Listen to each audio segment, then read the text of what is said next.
Erba' żgħażagħ bravissimi li ħajkunu qegħdin magħna dalodu. Kumpanija sabiħa bla dubju ta' xejn għandna magħna lil Jessica. Bonġu. Jessica, bissi. Ek għanna għamil distinzjoni bejnietkom, Jessica bil-K u Jessica bissi. Għanna l-Janice u għanna l-Aiden. Kif qed tħossok bejgħatu naqra l-lum? Vera. Qalb żewġ Jessicas, Janice, J. Umbat indi Aiden, capital Aiden. Għaliex capital Aiden?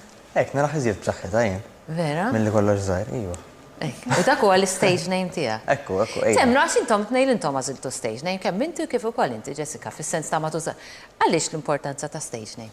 Mela, ħanibdew jiena. Jiena Jessica, ovvjament għal min isegwini, inkanta anka barra, jiġifieri kemm il-darba insifer u jkolli xi xogħol biex inkanta barra u kemm il-darba b'xi mod jew ieħor muskat jiġi maskit, ma naf kif jkissruh jirnexxielhom u għed, all right, I will be Jessica. Jiena Jessica. Bil-kej biex ikun daqsxejn partikolari u minn hemmhekk baqgħet Jessica. Issir sa ċertu punt it-trademark tiegħek. Eżatt. U Aiden, U dis-sena taqbel iżjed. Kien hemm xi raġuni? Jiena ħanejdlek hemm jiena apparti l-mużika f'ħajti nagħmel marketing bħala professjoni u graphic design u fit ħafna fuq id-design u l-images u l-logos u meta ġejt biex niddiżinja l-logo ta' ismi indunajt li Aiden Kassar ma' xulxin ma jaqblux in terms ta' disin.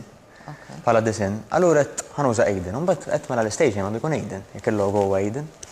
U kif tiddeċidi u tikkwantifika li Aiden ma jmurx ma' Kassar miktub? Fis-sens ta' mhux inti viżwalment kif qed tħares lejha l-ħaġa. Eżatt, kif qed tgħid inti, ġifieri l-ħsieb u tibda l-immaġni ta' kif qed naraħ jaqbel jekk ma jaqbilx jew le. U provajt ħafna, ġifieri kelli ħafna verżjoni ta' logos għal-ismi.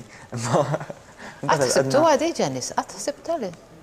ġieli ħsibta, nagħmilx stage name. Janice. Imma qed ma nafx, ma daqqitlix daqshekk. Għatla issa nies jafuni isni Janice Manġon aħjar nibqa' hekk. Tibqa'. Però ġieli ħsibta, ma jmurx. Jessica naħseb għadek indeċiża jew komda? Fimnin għadni kemm bdilt ismi kompletament. Is-sena l-oħra x'iżżewwiġt kont Spiteri sa Grek, ġifieri għadni qed nidradan. Kellek kull jum tant sabiħ Spiteri, ħasra ta' uniku dak prestiġjuż Spiteri. Mhux oriġinali, ma sabiħ. Ilu ħajti kollha tiegħi, nħobbu ħafna jiena. Ejja nibdew ftit. Aiden naħseb illi diġà tajtna naqra toma ta' minnu Aiden, imma forsi tajdilna ftit dwar il-kanzunetta tiegħek bil-Malti. Iva, ritmu, kanzunetta ritmu, wara l-sena l-oħra kelli suċċess bil-kanzunetta naħseb fik. Xtaqt illi nikteb kanzunetta bil-Malti għal-Eurovision. Kienet daqsxejn deċiżjoni illi ta' ħafna ħsieb ma kienx diffiċli, ġifieri meta ġejt biex niddeċiedi kienet deċiżjoni faċli. Imma kien hemm il-ħsieb warajha, ovvjament għax ħafna nies qed jistaqsu imma l-barranin ħajfmuha għax bil-Malti. Però statistikament fuq meta nikkalkula fuq il-kanzunetta l-oħra fuq naħseb fik. Kelli ħafna barranin li jismawha illi jippruvaw jifhmu l-mużika, tinteressaħħom il-lingwa Maltija u fil-verità l-Eurovision fuq ekku, kulturi differenti, lingwi differenti, pajjiżi b'nadar differenti, uċuħ differenti. U jien naħseb bħala poplu Malti għandna nkunu kburin kemm bil-lingwa tagħna.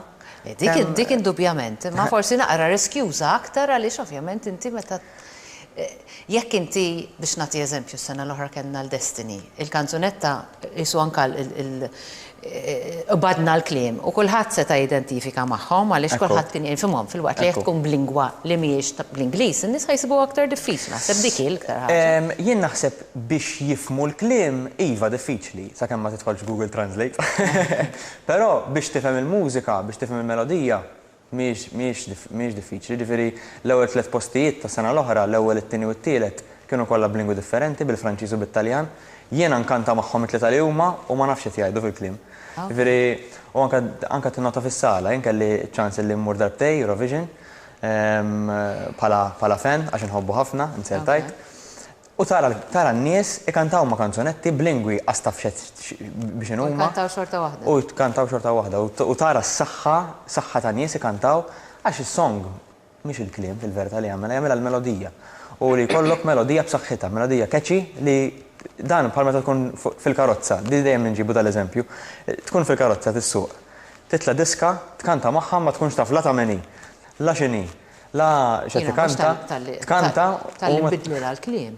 Ekku. U terament inġibhom xi ħaġa kompleta. U jkun hemm it-tifel miegħi jgħidli ma, please. Enough, għax nbidlila, jiena deċidi qed jgħidu xi ħaġa u ngħid dak li qed naħseb. Il-maġġoranza tal-pubbliku bħalek. Meta kont għadni żagħżugħa kont inkun nafhom kelma b'kelma, imma s-sormaj speċi tal-aqwa li qed inkanta u qed inħossni naf il-kanzunetta. Ejja nisimgħu, verament 20 sekonda biss, però nieħdu wkoll idea tal-immaġini li ħriġt biha inti. Tlaqna.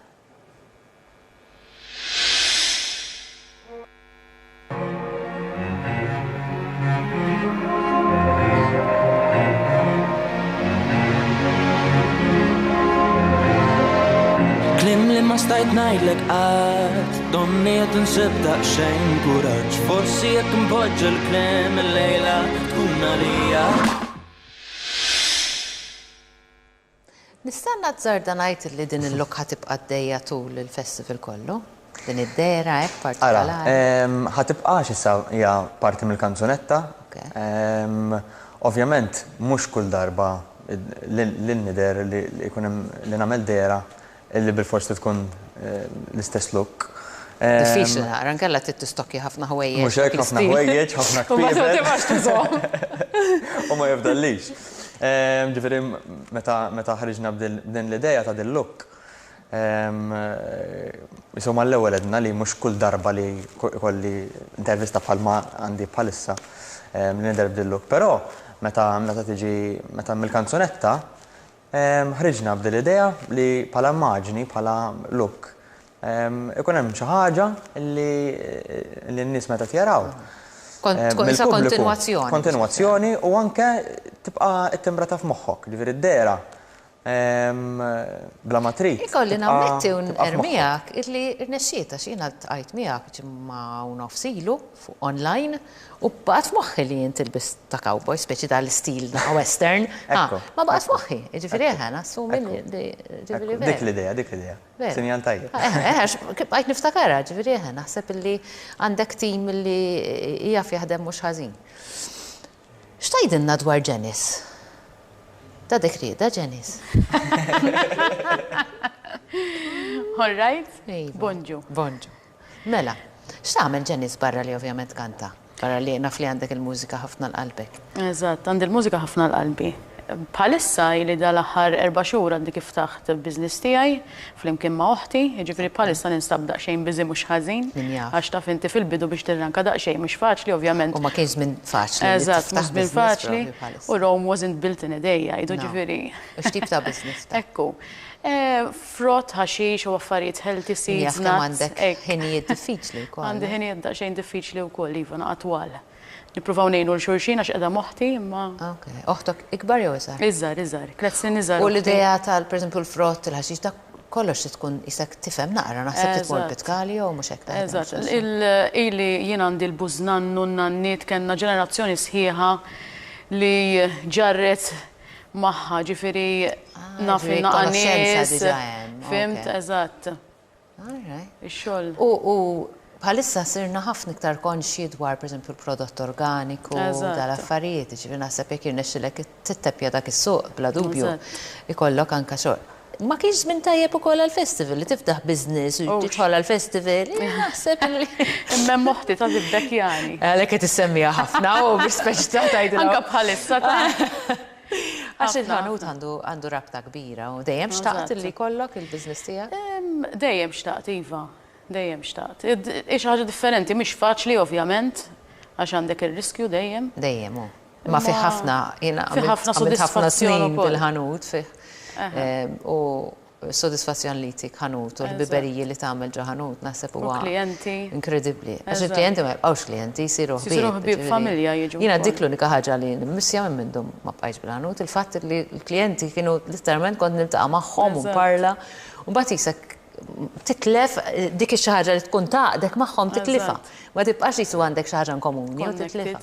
Ġifieri nawguralek ħafna suċċess għaliex tal-gazz anke bħal da żmien ovvjament kien naqas minn iktar diffiċli li tiftaħ. Awguri kbar. Il-kanzunetta. Il-kanzunetta Army. Iwa, tisaqsu minha ħafna.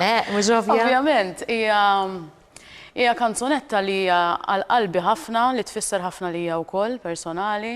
Jien ovvjament it-telespettaturi kif sew jiftakru kelli l-kanzunetta Kewba li kienet kollha bil-Malti fil-passat li ntlaqat tajjeb ħafna mal-pubbliku u ta' dan grata ħafna tas-sapport li dejjem irċivejt.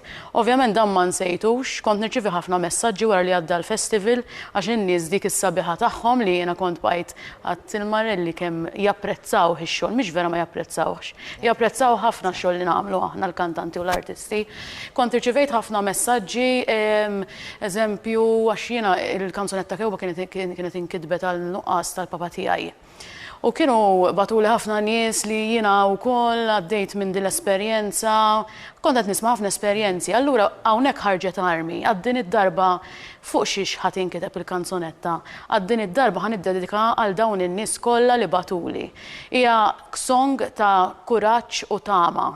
Għalhekk biex dawn in-nies ma jaqtawx qalbhom fil-fatt Hold My Hand fil-kanzunetta We're Survivors. Diki, niddedika għalihom. Naraw silta ta' 20 sekonda.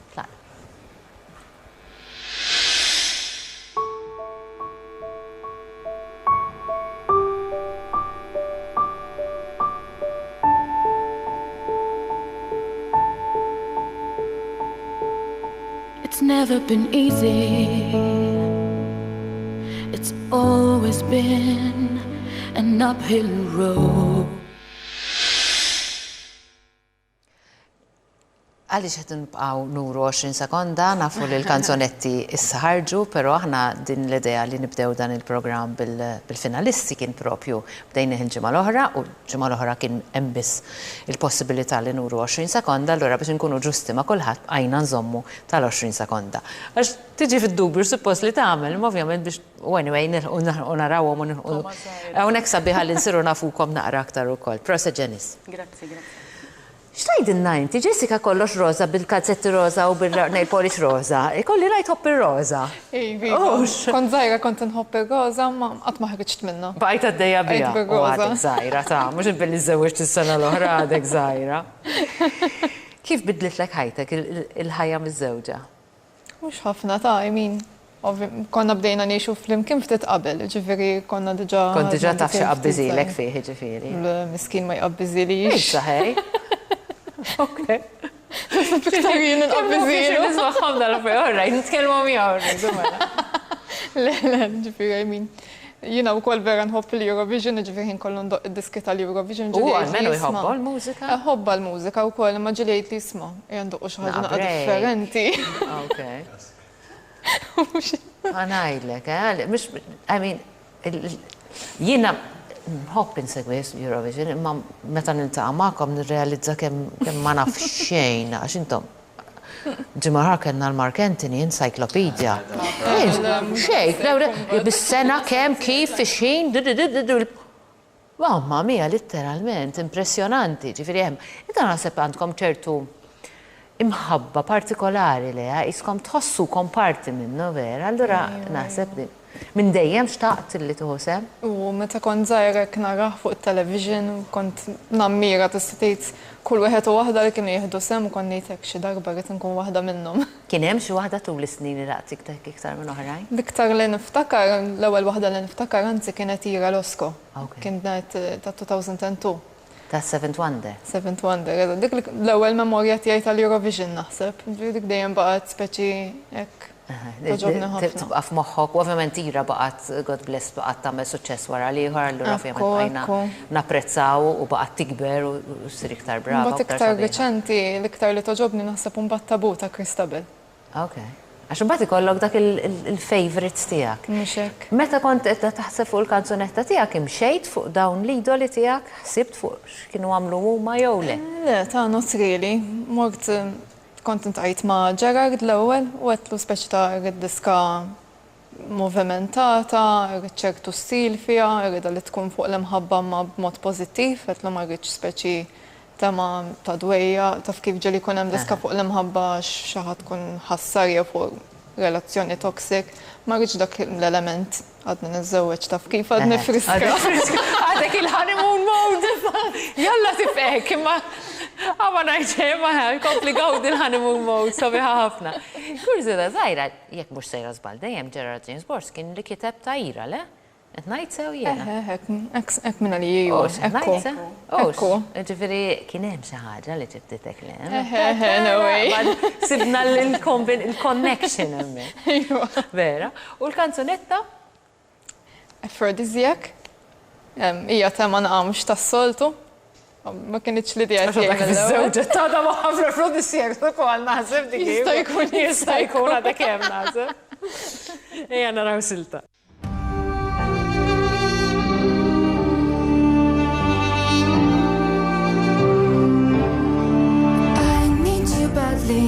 Like the desert rain, to get to you I'd learn to fly a plane. You're a piece of chocolate, melting on my skin. Tissemma xi ħaġa oħra barra ċikkolata. Bħala aphrodisiac, mhux eżatt, ġast imbagħad fi minnhom ngħid spinning like a maniac, nimmaġina xi ta' tzambit titħallek naqal rasek. Ma m'hemmx oysters u hekk tolistu. Vegetarian, so m'hemmx oysters fid-dita tiegħi. Ok. Għalhekk mela, għalhekk sa ċokolata naslu mela. U tkun organika probabbilment ukoll. Dik innaqa' chili flakes hekk fiha nħobbin. Le taqbad nix aptit minn dal-ħodu, għadu kmini. Jessica tobba ċokolata.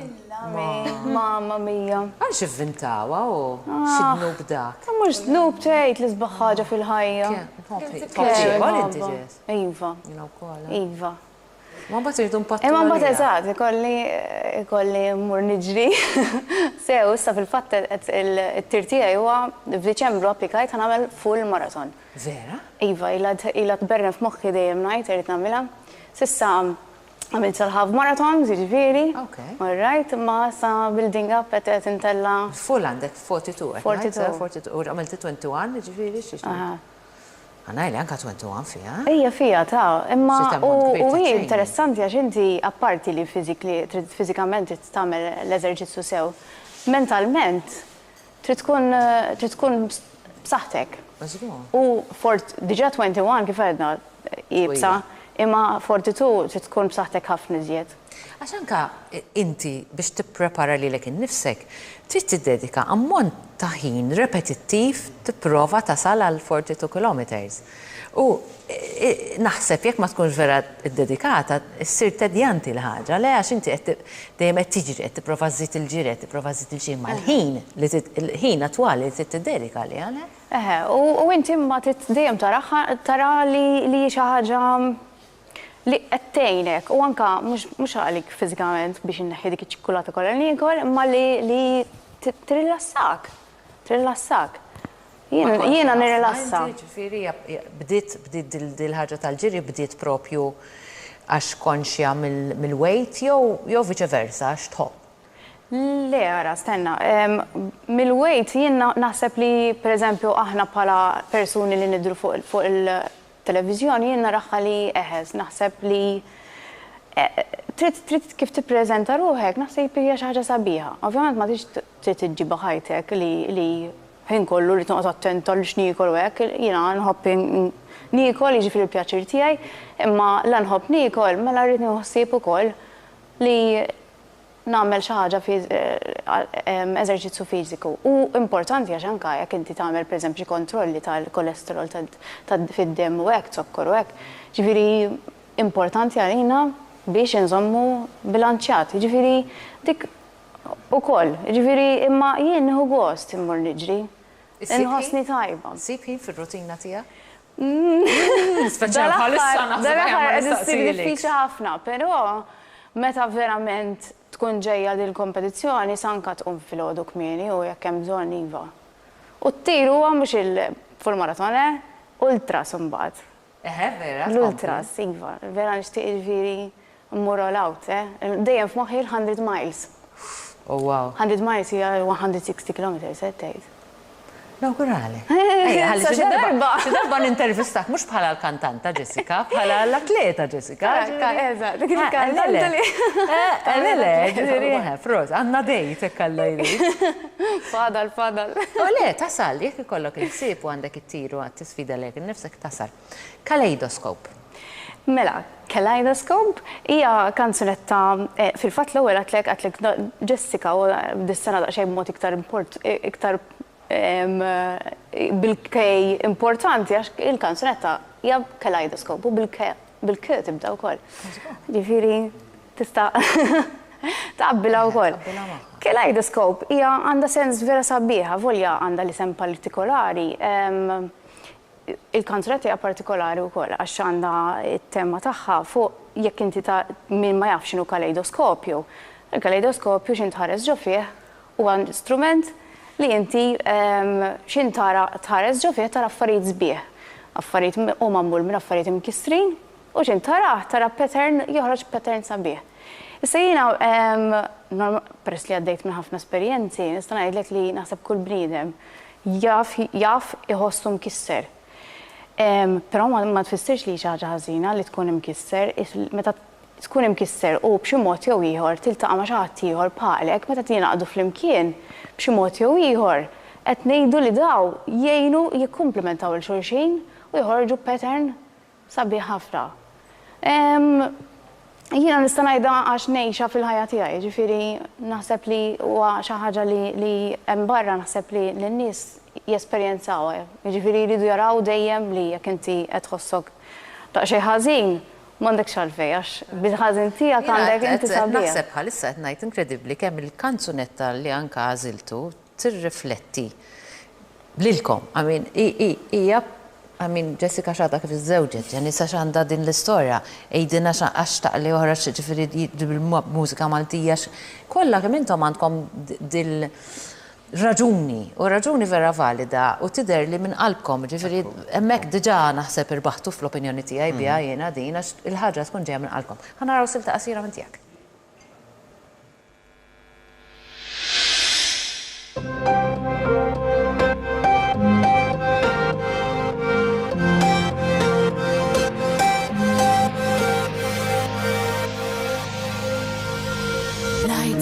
Pulsating, rotating, they're out of control, creating rippling waves unfolding.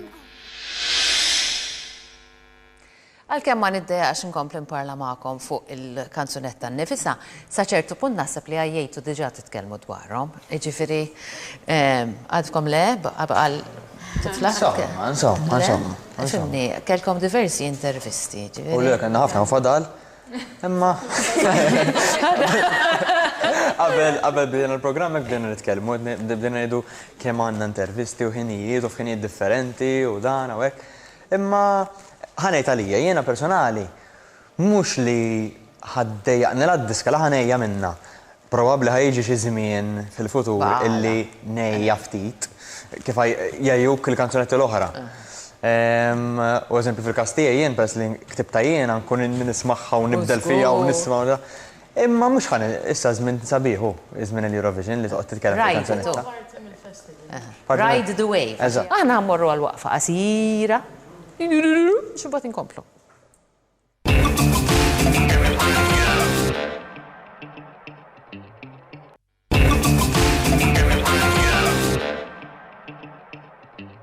Nieħdu gost li nieħdu kwotazzjoni qasira u kumment minn għandkom x'taħsbu. Dejjem minn nisma' ftit, temmix kull ma tisma' jew tara, mhux kull ma jleq u deb.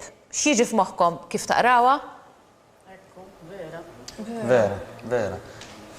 Hemm xi istanzi. Jiena ħanajdlek jien pereżempju fil-fatt nieħu mis-social media li ħafna nies jitfgħu ħafna ritratti xi drabi biex jgħidu separaw. Jiena mhux qed ngħidlek li turix ta' li inti da fl-imħabba u hekk, imma m'hemmx għalfejn tagħmilha n-nies u jgħix il-relazzjoni tiegħek u da jien fil-fatt ma tantx naħseb jien ma tantx fil-fatt nitfa' affarijiet personali. Ma' social media sar inkredibbli, kulħadd jsur jaraħ u anke hemm ħafna affarijiet għax inti semmejt l-imħabba, imma anke li tara persuna dejjem tippoża u dejjem x'ismu mbagħad tkun imdejqa għax inti meta tara ritratt, inti qed tara dik l-ismile. Ħadd ma ħejġi jagħmel għax inti ma tridx tara dik, you want to see glamour and happiness and smiles, diki. Ġifieri dal-messaġġ li nixtieq intukom illum. Nitbismu ftit, għandna ftit filmati fej jidher li ċertu ħwejjeġ ma kienux daqshekk perfetti. I knew that I would not. I feel good. I knew that I would not. So good, so good. I got you. Wow, I feel nice. A sugar and spice. I feel nice. A sugar and spice.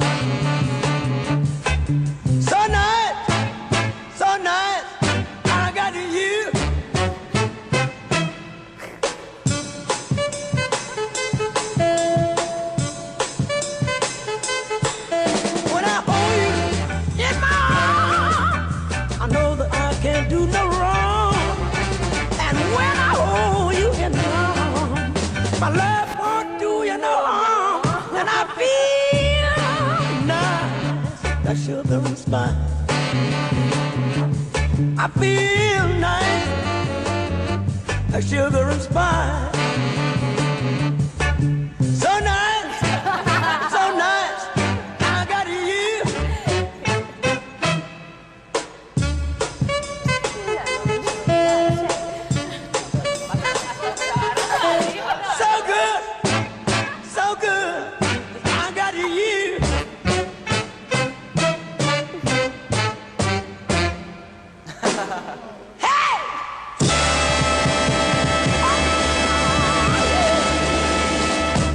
Nafx kenniex ngħidu li ċensurata qabel bdejnija dak il-filmat, imma insomma ħareġ u dawk huma affarijiet li jiġru ħafna drabi fuq il-palk.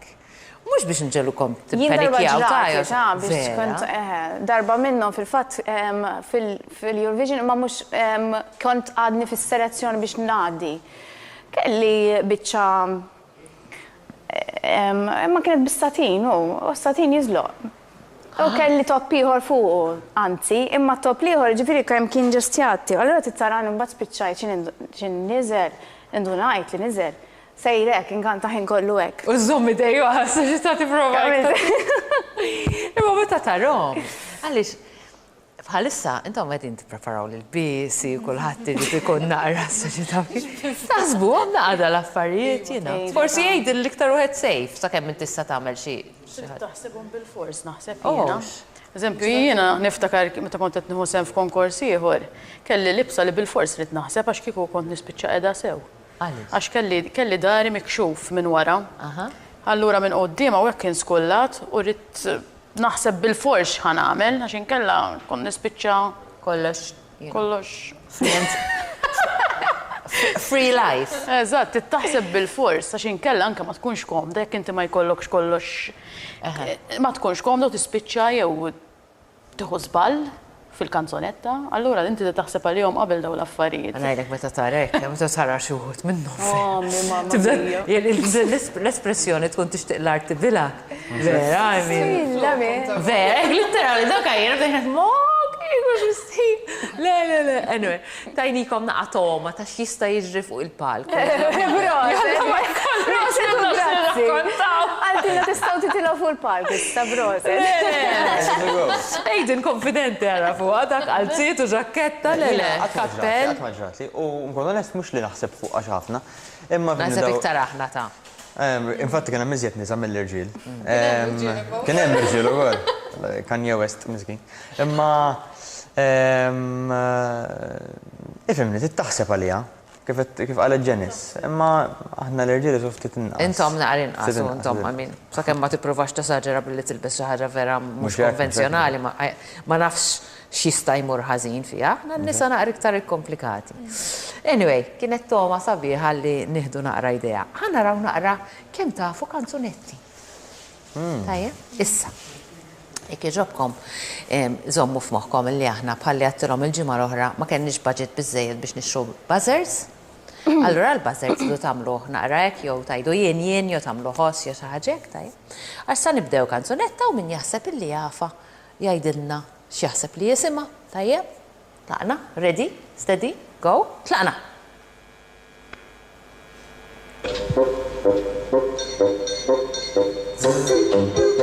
Aiden! Puppet on a string. Puppet on a string. Issa, ħan niprofa nżid, ma tafx li ma sena kienet tal-Eurovision, da kollha għandhom x'jaqsmu. Naf li rappreżentat l-Ingilterra. Naf li ġabet riżultat tajjeb ħafna. 1967, 1967. Kont se ngħidlek f'60ijiet. Kont għadek laqqas kewba, inti. Laqqas ommi ma kienet twildet. Bis-serjetà. Min mamma ma jekk tħossni anzjana. Daqqa waħda. Għas ommok kienet għadha ma twildet. Naħseb li żgħar. Kemm mużej tal. 22 għandi. Inti vera qed tara it-tazza nofsa vojta, nofsa mlija. Għaxi mhux qed ngħid kemm mużajda, qed ngħid kemm jirġi ħajjin. X'fobja qabbatni, orrejt, laqna. Mela, proset. Naħseb dik hija kanzunetta illi tgħaddi kemm tgħaddi żmien fuqha. Tibqa' tieħu gost tismaħħa. Għax għandha ċertu beat, vera ħellu. Għana nemmen li jekk xi ħadd joħroġ xi ħaġa simili terġa' tkun catchy. Għax għandha dik il-ni. It's me. Tatna idea. L-oħra li jmiss hekk jogħġobkom.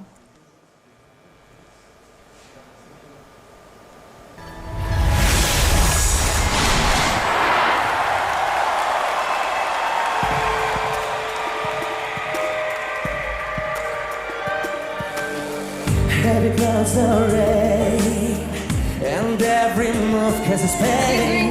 Ready keys but no. Jessica mhux bil-kej. Never let you go dile, ta' Dima Bilan. Nafri tar-Russja. 2006 fil-fatt, miliex daqs, kien jafa. Kien ġittini.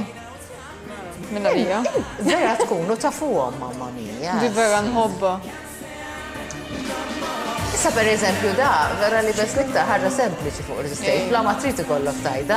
Żmien kien dak il-stil, Għax iftakar anka naħseb iż-żminijiet, naħseb anka Fabrizio Paniero kien jilbes. Dak imbellaħna kif kien qabes minn fuq dak il-pjanu għal fuq l-stage waqt li qed ikanta u għal-birek qisu muxu.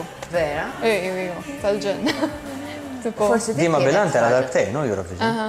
Dima rebaħ biex xi sentej wara naħseb. Mbagħad rebba. U dak ix-xahar? Kemm jinbidel l-istil. Bla ma tritu, jisek tagħtih ċertu żmien, tagħtih ċertu żmien. Efemni dak ilu 16 sena, ġifieri. 16 sena kemm tinbidel il-moda u hekk. Tinbidel? Inti ommok qaqqas kienet u Għandi x'intom ngħid biha. Ejja nisimgħu waħda.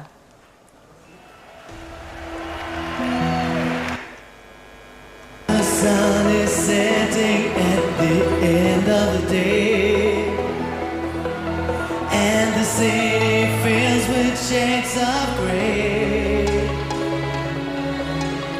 In between the streetlight and the moonlit snow, there's a place I go where I do my show.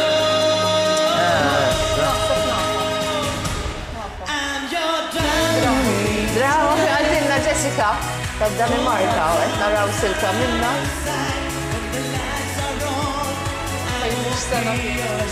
2007.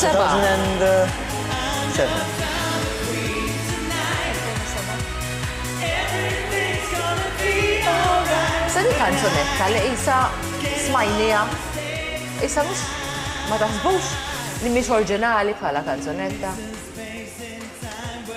Fimni, il-melodija tagħha tiġbaħ ħafna lil ħafna kanzunetti li kienu jibgħatu l-Eurovision. Isa Ġeni kanzunetti. skola kont bitkan tagħha, bla ma trid, probabli. Għandha vera, ma isa binder dandet ħal. Ma mhux ma tkunx oriġinali ta' ma għax dik iż-żmien kienet riċetta li taħdem ħafna fil-Eurovision daw tip ta' kanzunetti. Dat tip ta' kanzunetti. Kienu jisom jirbħu hekk, imur tajjeb hekk. Dak il-mux ballet. Anka aħna Malta minna żmien nibgħatu kanzunetti dal-istil. Fil-fatt, dak iż-żmien ta' Fabrizio, din qed ngħidu s-sena ta' wara. 2007. Olivia Lewis kienet tara d-sena. Olivia Lewis. Olivia Lewis. Differenti kienet. Le, differenti l-istil, imma kien hemm di u l-key changes kienu fl-aħħar chorus, kienet moda ħafna li l-aħħar chorus ikollu key change. Dak iż-żmien ħafna. Kollha Ejja nitfa' oħra, ħanaraw kussa taqtawa qabel. Di 2008. issa di moderna.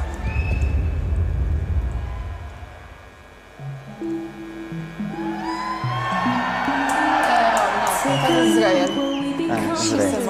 Set me free. Set me free. Għalena xaħġa. Di ta' s-sena l-oħra. Eżatt. Izrael.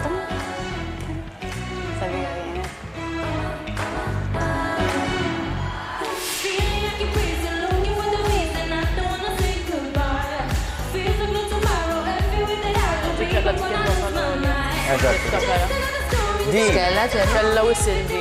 Kella nota vera olja. Di għamlet iktar nota olja fil-storja tal-Eurovision.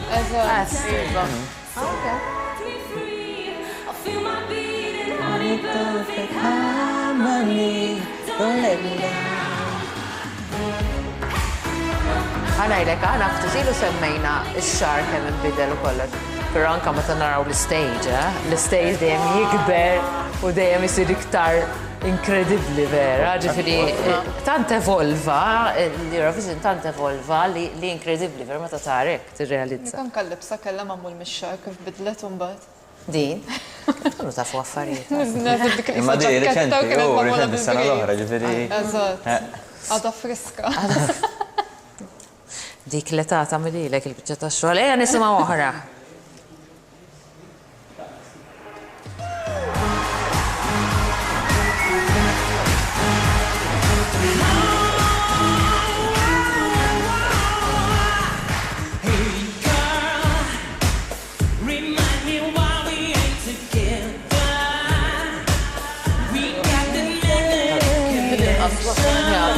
Ma nsejta.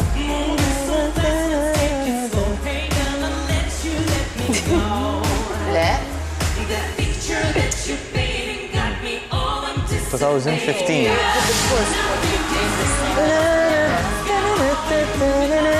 Issa naħseb da ma xorta I Want Your Love. Edward Romagnuta. Di marret ħażin żgur di l-kanċetta. Tabiħa ma kienet. Ma ddiċ għal-final żgur di. ċert. Istittu għam il-lara? Le, żgur ma ddiċ. La ma niftakar. Le biex ma niftakar. Biex ma niftakar. Issa ftakarta ma mal-korus. Mal-biduleta. Le, ma nafx marret tajjeb di l-kanċetta. Kif għaddit, ma nafx. Moldova. 2015. Kontu mala kiena. Firri għetnajdu 7 snin ilu. Moldova. Meta kien hemm jien kienu marru tajjeb il-Moldova. Tinter tal-om ġo waħda. Kellhom dak ir-Russu jgħinhom ħafna hemm xi jismu il-Kirkov Filip Kirkov. Tajjeb ħafna ma biex jagħmel ix-shows Filip Kirkov brillanti. U ltqajt miegħu jiġifieri kelli l-opportunità. Għax konna mstednin għall-parti tagħhom. Okay. U vera jagħmlu affarijiet hekk bil-kbar. Extravaganti. Ħafna. Imma li tkun parti minnhom u tgawdi magħhom. X'esperjenza. Esperjenza tal-ġen. Diku li għandek li meta tmur għal xi ħaġa bħal din, il-memorji naħseb qatt ma tibqa' għandek u mbagħad nismagħha u tkun tixtieq tarġa' dduqha qisek dak il-ħadd. Ejja, oħra please. Hekk joġob. Tlaqna.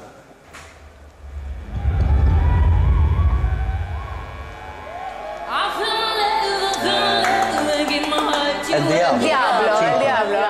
Kolla jafu għaddi. U di għada friska ta' u kol.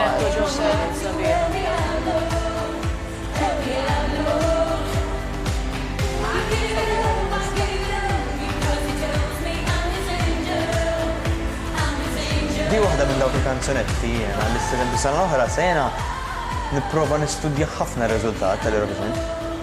Imma di kienet waħda minn dawk li vera marret li żmert u ma nafx għal xiex marret ħażin il-kanzunetta. Imma ħana għala marret ħażin għax in-nies qabduha u bdew jgħidu di kopja ta' Lady Gaga, di kopja ta' Ma Lady mhux Gaga. għalhekk ta' mhux għalhekk ta'. Naħseb live, Għax inti ħarġet storja oħrajn għad Bla ma trid inti imbagħad inti once li jibdew jgħidu hekk, jibdew kollha jittieħdu, in-nies jibdew jittieħdu jgħidu hekk. Issa inti bħala kompożitur tifhem li meta inti once li għandek il-melodija, meta l-melodija tkun ikkupjata, mek tiġi vera ikkupjata u n-noti jkunu l-istess, tista' tgħid ikkupjata. Jekk hemm il-bażi bħala ritmu jixbaħa, mhijiex ikkupjata. Ġifieri jiena nista' ngħidlek hekk għax anke meta kelli l-kanzunetta jien qalu li kienet jisa bħal Heroes. X'inti tfaħħom dejn xulxin u titmaħħom flimkien mhumiex l-istess. Mela għal xi qed tgħidlek. U Heroes kienet waħda mill-qalet kontroversja sħiħa f'dik is-sena 2015 għax kienu qalu li kkupjata minn ta' Avicii, la verżjon de San. Ġifieri ma naħsibx li Meta għalhekk. toqgħod taħseb, ejja ngħidu, dawn l-ostrina seba' noti. Kemm il-mamma mija tifla tibqax inkredibbli. Seba' noti tal-kanzunetti kollha, għandek 24 sija radio l-ġurnata kollha, kantanti minn madwar id-dinja kollha. Xi ftit jew wisq. Ħatolqod xi ħaġa. Naħseb illi xi tonalità, xi ħin jew ieħor, ħatkun mhux għax ikkopjata imma għax simili ta' xi ħaġa oħra. Mhux għax xi waħda nifhem imma bla ma trid naħseb. U f'dal-każ kien tipo jien rajta mhux ikkopjata, just like hemm stil simili, tipo b'daqshekk tipo Lady Gaga għandha stil, ma jfissirx li d-diski tagħha huma kollha l-istess. U jekk noqgħdu sejrin dejjem qed timita xi ħadd. Jekk ħanoqgħdu sejrin hekk le, għax inti jekk qed tilbes hekk għax ilbes bħal Lady Gaga, jekk għamilt hekk għax ilbes bħal Madonna, u jekk għamilt hekk għax provajt nagħmel bħal Puppet on a String. Qed nagħti eżempju, ma jekk toqgħod tfittex u verament tixtieq xar flaġina dejjem ħassib il xi ħaġa. Itfawlna oħra hija.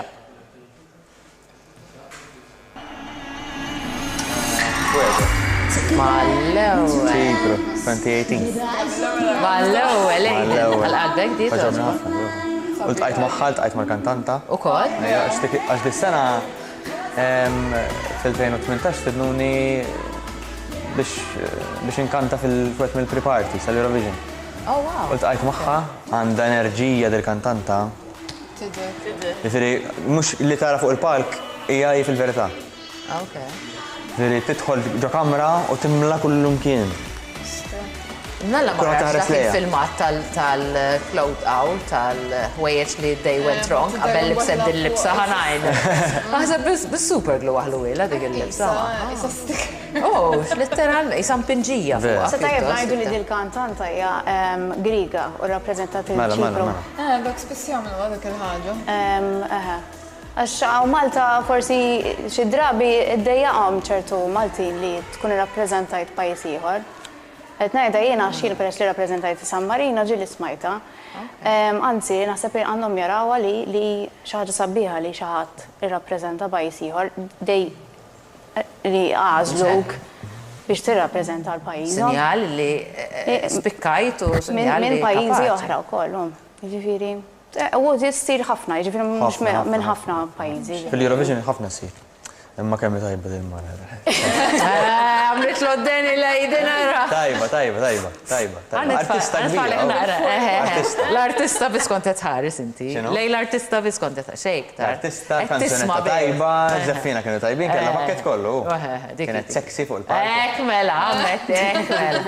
Fajn ir-rizal. Isma' min jgħid li ma jaħdmux daw l-affarijiet. Ikonet jikdeb. Ma jkunx qed il-verità. Usma, u jekk naħsbu li l-irġiet biss ħarsu lejn nisa, anke aħna tanħarsu, jiena ikun hemm raġel sabiħ qed ikanta, biex irnara. Mhux hekk. Ħafna mir-rebbieħa ta' Eurovision ukoll kienu hekk. Le, mela. Eżem semmejla Mans ġabar ħafna voti għax kien good looking l-istess. Ikun hemm hu ċertu simpatija inti jekk taraw qed ħellu tajt jien ngħid qed inserraħ naqra jnejja. Kanzunetta oħra. Di Mantiga, Mike Fideri. Mux Mike Fideri. Le, mux Mike. William and John. This time. 1993. Għawek kien sar l-Italja.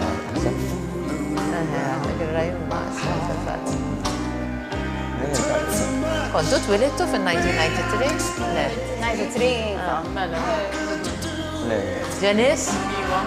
Janice u Jessica bil-kir. Kienu Jessica għanna l-birthday fl-istess ġurnata. Vera, issa tinniġ. U l-istess età wkoll? U l-istess età. Nice.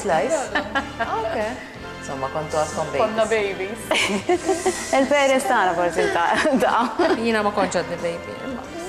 Memx taħmel, almenu tiftakru għatnej minnkom, ha? Nħosna aħjar.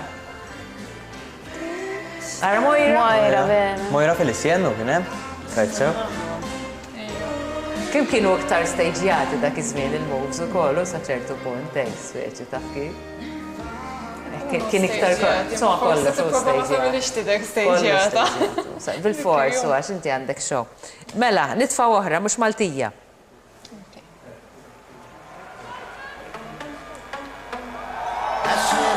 L-Italja di 2016-17. 17. Tadim, ma tantx kienet toġbit. Kemm kienet toġobni? Vera jħobbu għan-nies.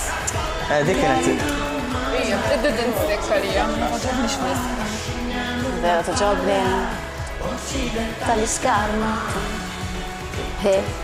Tal-idna, Tal-iskarma. Tal-idna l-kanzunetta. Ma nafx xi ħaġa fiha li ma niżlilix. di l-istess, di kanzunetta wkoll kien hemm kanzunetta oħra li qalu li kopjata minnha. Sepina kollha ta' jekk vera trid. Dis-sena l-Italja kellhom disfatta kbira, għax kienu ilhom jgħidu li ħajirbħu b'dil kanzunetta kienet popolari ħafna, kienet qabżet 100 miljun view u hekk. U dan u hekk.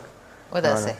Ma kienx marxa tajb ħafna, xi 5 jew 6 jew 7. Naħseb ngħidlek di mhux kull sena ngħidu jkun hemm l-istatistiċi qabel u surveys u għand 20% u 50% u 90% u għax hekk qed jagħmlu l-polls.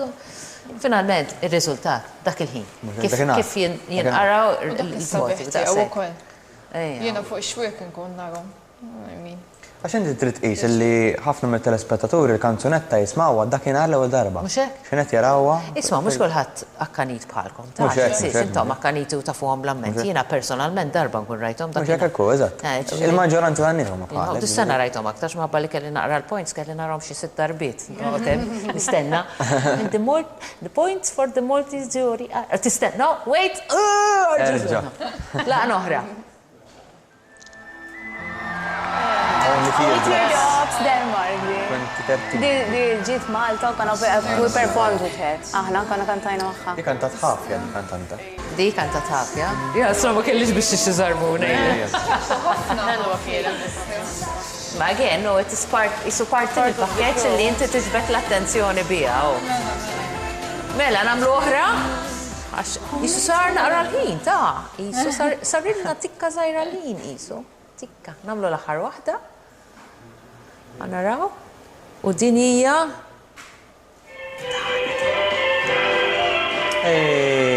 L-imħabba di. Le, para papajja, Marija l-Mantija. Marija l-Mantija. Di l-ewwel darba li ħadna sen. 1971.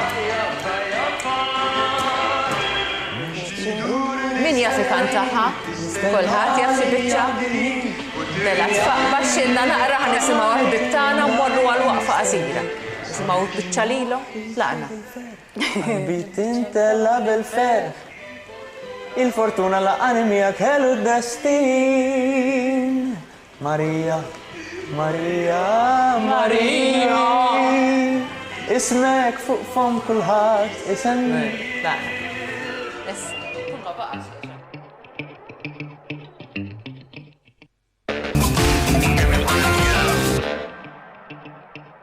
L-aħħar parti qabdu il-spiji tagħna tas-social media biex jiswulna dawk il-ftit ritratti li għandna nistgħu naqalaw fuqhom u nikkummentaw xi naqra wisq. Ħanibdew tiegħek Aiden. Ħanaraw x'sibnilek. Ngħid sew b'tejden. Muħelu kemm għadu żgħir. X'tajdilna fuq dan u ejja. Dak ritrattilu 9 snin.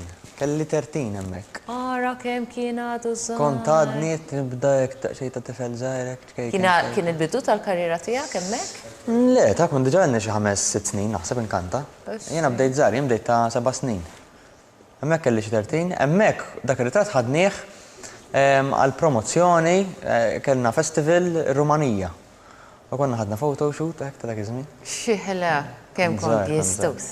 Mhux Gustus, Gistux dak it-tip hekk. Kuċlu. Gistux vera.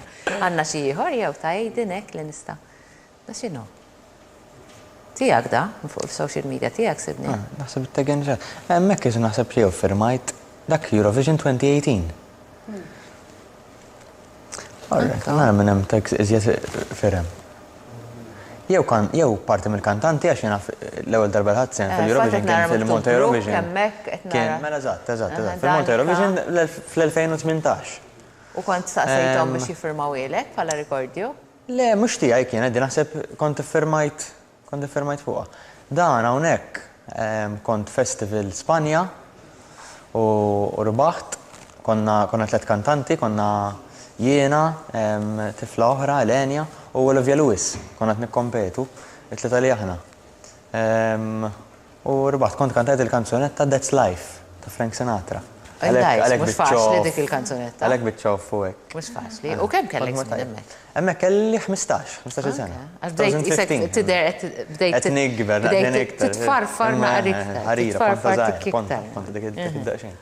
Issa tfarfart. Nisperaw. Naħseb inti mista Ġenis. Ekk inħoss jiena, ekk inħoss naħseb. Niki? Hemmhekk għandna. Differenza minn ta' Ġenis mhux fer. L-insibu, għawdu attent, għax diki hemmhekk qed turi digital footsteps tal-Facebook. Għax inti li titfa' dejjem jibqem. Dak look differenti. Kienet tara l-qalbe ħarġ differenza, snaf. Differenti. X'kien li fettillek id-deċidejt mur skur jew mur ċar? Għal-bidla naħseb għal-bidla. Ma neskludix ta' li nerġa' niskura, imma mhux faċli għax imbagħad biex terġa' ġibu hekk għandek problema kbira. Għalhekk qed indum naħsibha daqsxejn. Mhux faċli żgur li le, tittabel ħafna proċessi u anke x-xahar ma jieħux gostu b'dik il-prattika tal-ittieħ imbagħad. Illa hawnhekk konna qegħdin tiġ. Milux dar ritratt, milux. Naħseb das-sajf da kien. Tiġ. Rikordi sbieħek li kollok jew tu pjaċir li tellaħħom waħda li tellaħ social media Ġenis, jolle? Mhux eseġerat, skont. Skont il-burdata. Eżempju dan iftakar kien tiġ li konna bil-violin, il-pjanista, allura ħadd pjaċir nagħmlu. Kien iktar eks. Eżatt, ħadd pjaċir nagħmlu. Iktar swenki. Għandna xi ieħor ta' Ġenis? Għandna raw ukoll? Għandna raw, għandna ieħor ta' Ġenis għax jiena jipprova hawnhekk ta' Jessica, wasan Jessica bis-C. Mela, Jessica bis-C, x'qed naraw hawnhekk? Hawnhekk ġela. Jew mhux ġela hawnhekk. Kont għadek iktar żgħira? Le, mhux ġela, hawnhekk San Remo actually. Dak kont lajt ma' dawk 3 fajlet l-oħra, nimmaġina qed tarfu l-Deborah C u hemm Diana u Angel. Dak konna tlajna 4 Maltin, konna wasalna qisu sas-semi-final ta' Area San Remo, konna fatti kollha kemm aħna ktibna diska bit-Taljan, konna tlajna hemmhekk. Ok. Meta esperjenza sabiħa. Esperjenzi barra minn Malta, ħafna drabi qas inkunu nafu li mortu, is-saċ tal-Eurovision li tagħmel il-ħoss. Eżatt hekk kont se ngħidlek. Il-festivals l-oħra inti mort ir-Russja semmejta, minn kollha naħseb kellkom xi esperjenzi barra, minn Jessica ma ħafna drabi hija proprju l-Eurovision li jagħmel. Tara s-saħħa tiegħu, arakom b'saħħtu. Vera. Għax kif qed tgħiduli ma kontx naf pereżempju li inti mort taf kif, forsi jien għax m'iniex ntiża wkoll, però nassumi li ħafna minn nies bħali ma jkunux semgħu bihom dal-affarijiet. Rikordju sabiħ dak? Ħafna. Kemm ilu? Dak kien 2018. Kienet biex kieku għad 2019 ovvjament, imma dak kien għadu xi Oktober 2018 xi ħaġa. Tidher iżgħar hekk, tidher kont għadek nitix missis għalhekk naħseb. Mela naraw ieħor ta' Jessica. Look differenti, junior college, qed ngħid sew? L-università. Okay. Dik it-tfajla li qiegħda taħti best friend tiegħi. Palissa qiegħda tgħinha ħafna u daw kienu oħrajn studenti miegħi l-università. Xieħlew, ritratt ta' iħasra li bħalissa titilfuhom kollha l-università għax maħabba li kollox online, di l-atmosfera u dan it-tip ta' żmien sabiħ tal-università kollox qed jitilfuh. Nara mit-tifel tiegħi d-dar ġurnata kollha online. U għek meta nara dan najt jaħasra xed jitlef, xed jitlef, għax kien żmien li kulħadd jiftakru, kien żmien li taħdem, tistudja, imma tuħu gost li issa qed jitilfu kollox. Għandna iktar, ma nafx ta' min issa. Jessica b'xar isfar, Jessica bil-kib b'xar isfar. Sabulek li, Sperimentaw bix-xar. Vera. Imma jina bjonda naturali, ġifiri, li biddilt da għal dal-kulur. U fil-fat ma tibda joħroġ il-roots, tgħid kemm itax. Jgħidu li jidher għax tantu ċari baqa ċar. Ok. Allura noħroġ. U x'kienet l-idea li tisba' aħmar? Xina li hija sinonima ma l-aħmar, sens ta' ma niftakrek ċarek isfar. Dik kont werwiltu l-missieri meta tħalt b'xari għamar, għax vera ma stenniex. Ma hekk kelli btit nagħmel waħda minn tiegħi. U baqgħet isa. Baqgħet li, f'sens different shades of red, ġifieri, imma ġifieri ġieli naqreb lejn l-orange, ġieli nerġa' nmur l-iskura, l-aħmar, hekk ingollu hekk. Imma jaġobni. U x'kien dan ir-ritratt? Sissa hekk nara ħwiċċi dan. Kellek xi gig? Gig iva, fil-fatt konna ħafna gigs, anka da sajf tengoda rġajna qbadna ġifieri, avvolja s-sitwazzjoni kif inhi, mhix l-istess atmosfera, però almenu rġajna qbadna naqrax. Kienu żmien diffiċli għalina, ħafna. Ħassejtu għal fatt li intom tesprimu l-kom bil-mużika u l-mużika kienet ma stajtux tesponu. Jgħilu l-un sal-imnu minnaw xie li man kelmu daqxej issa. Tara, fakkarnik fi issa kelmu ktar tard, ċempillu waħda. Ritratti ta' Jess? Maħna, għara, kombinazzjoni għaddi kif kontet nitkellem maħħom. Mela dak, issa mir-riċenti morna Madrid, dak it-twinning biex nġibu l-twinning project sa' tfal għall-istudenti.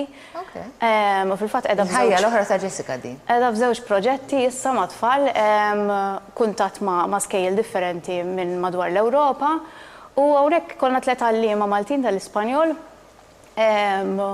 U kienet esperienza ħafna, għaw sabi ħafna Madrid biex titgħallem kif attinti fid-digital footsteps u hekk fil-fatt wieħed minnhom qiegħed konna mirada en los medios, dizinformazzjon u hekk qiegħda, ġifieri trid tara kif tgħallem it-tfal jidentifikaw x'inhi fake news. U aħna nagħmlu ovvjament bl-Ispanjol biex jaraw biex jibdew jużaw il-lingwa tal-Ispanjol ukoll, imma hemm bl-Ingliż u l-Franċiż ukoll, jiġifieri espress li qegħdin skejjel differenti mill-Ewropa kollha. U jibdew jidentifikaw. Aiden, Janice, Jessica bis-C, Jessica bil-K. Grazzi ħafna li kontu miegħi li aċċettajtu l-istedina tagħna. Grazzi. Nawguralkom. Ovvjament ma nafux minn ħajkun ir-rebbieħ, però l-fatt li ħadd titilgħu fuq dak l-istage u ħadd tagħmlu l-almu tagħkom diġà rebbieħ. Ġifieri awguri kbar u gawdu kemm tifilħu għażmien ta' sabiħ il-mewġa li semmejni iktar kmieni ride it to the full. Grazzi.